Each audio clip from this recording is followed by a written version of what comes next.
ओम शांति। 15 फरवरी 2025 के ईश्वरी महावाक्य पहले सुनते हैं। सार, धारणा, वरदान और फिर पूरी मुरली से मुख्य 25 पॉइंट।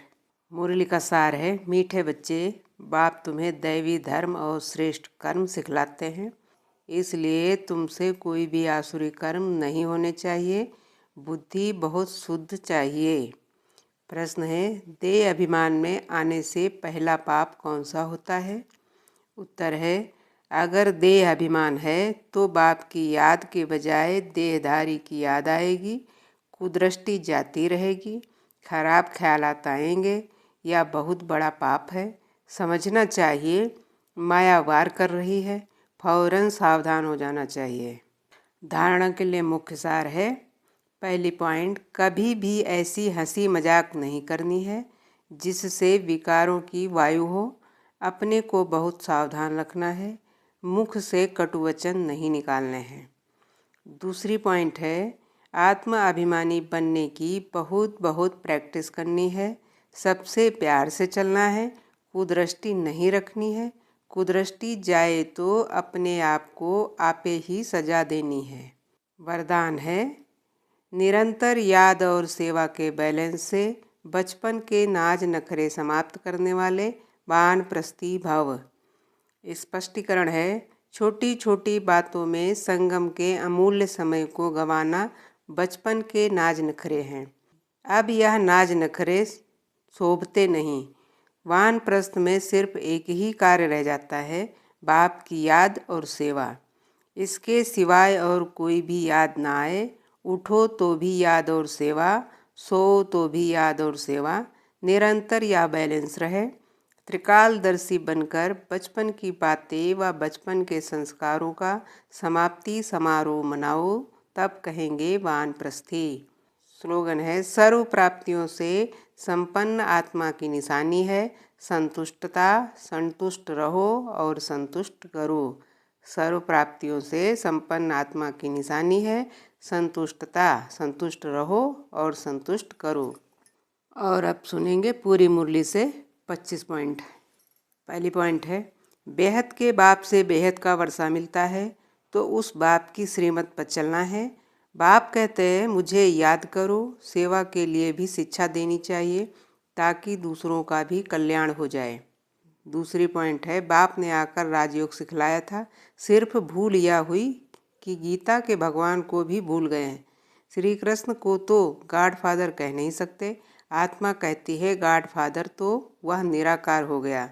तीसरी पॉइंट है, बाप कहते तुम मुझे याद करो, दर बदर भटकना छोड़ दो। यह ज्ञान है ही शांति का।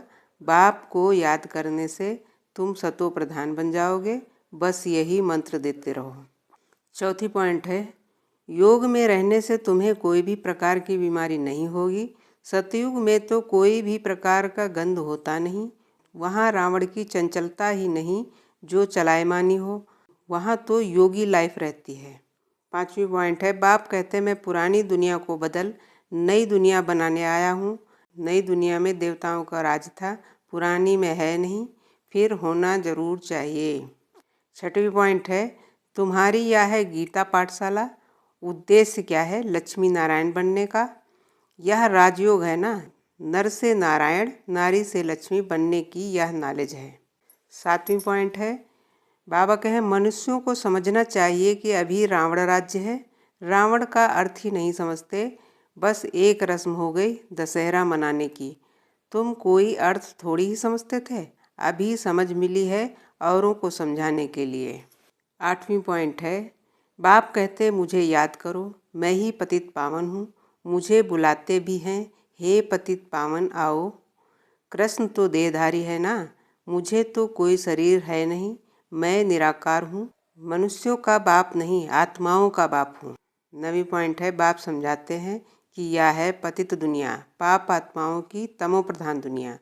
तुम भी जानते हो बरोबर हम आत्माएं इस समय तमो प्रधान हैं। 84 का चक्र खाकर सतो प्रधान से अब तमो प्रधान में आए हैं। 10वीं पॉइंट है, बाबा कहे अगर देह अभिमान है तो बाप की याद के बजाय देहधारी की याद आएगी, बुद्धि जाती रहेगी, खराब हालत आएंगे या बहुत बड़ा पाप है। समझना चाहिए माया वार कर रही है, फौरन सावधान हो जाना चाहिए। 11वीं पॉइंट है, अपने पर ध्यान रखना है। हमसे कोई आसुरी कर्म तो नहीं होते हैं। माया के कारण कोई खराब ख्यालात तो बुद्धि में नहीं आते, कुदृष्टि तो नहीं रहती।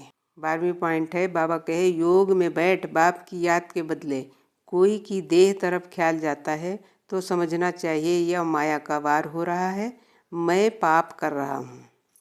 13वीं पॉइंट है, बाबा कहे मुख से सदैव शुद्ध वचन निकालने चाहिए, कुवचन नहीं, हंसी मजाक आदि भी नहीं। हंसी भी ऐसी नहीं करनी चाहिए जिसमें विकारों की वायु हो, बहुत खबरदार रहना है।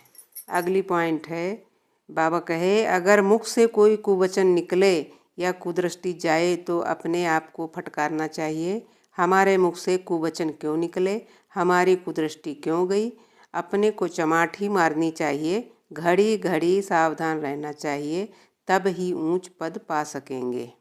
15वीं पॉइंट है, तुम्हारी बुद्धि में अगर विकार के ख्यालात आते हैं तो समझो कि योग बल की कमी है। योग में रहने से यह नहीं होता है। सतयुग में तो कोई भी प्रकार का गंध होता नहीं। 16वीं पॉइंट है, बाबा कहे बच्चों को बहुत सतर्क रहना है, अपनी बुद्धि को अशुद्ध नहीं बनाना है, किसी भी प्रकार की चलायमानी बुद्धि में नहीं आनी चाहिए।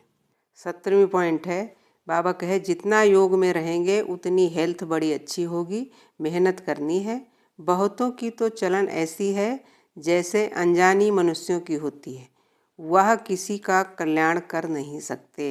18वीं पॉइंट है, बाबा कहे जो बच्चे धारणा नहीं करते गोया वे बहुत छोटे पद पाने के लायक बनते हैं, उन्हें बादशाही नहीं मिलेगी, बादशाही के लिए बहुत मेहनत करनी चाहिए। 19वीं पॉइंट है, बाबा कहे मुख से कोई भी व्यर्थ वचन नहीं निकालना चाहिए। बाप को तो सब प्रकार की शिक्षा देनी होती है, किसी को पागल कहना यह भी कुवचन है। 20वीं पॉइंट है, बाबा कहे जो महारथी आत्माएं होती हैं उनकी बुद्धि में दिन रात रचयिता और रचना का ज्ञान फिरता रहता है।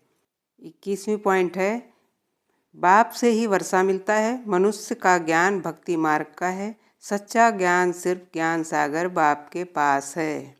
22वीं पॉइंट है, बाबा कहे मुझे याद करो मैं ही पतित पावन हूँ, मुझे बुलाते हो आकर पतितों को पावन बनाओ तो मुझे आना पड़ता है।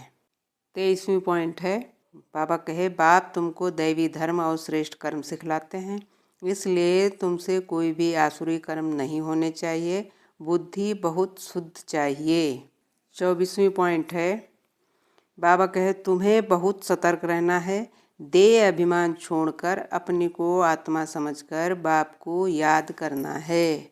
25वीं और लास्ट पॉइंट है, बाप की याद और सेवा, इसके सिवाय और कोई भी याद ना आए।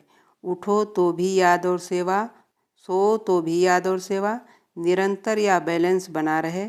त्रिकालदर्शी बनकर बचपन की बातें व बचपन के संस्कारों का समाप्ति समारोह मनाओ, तब कहेंगे वानप्रस्थी। ओम शांति।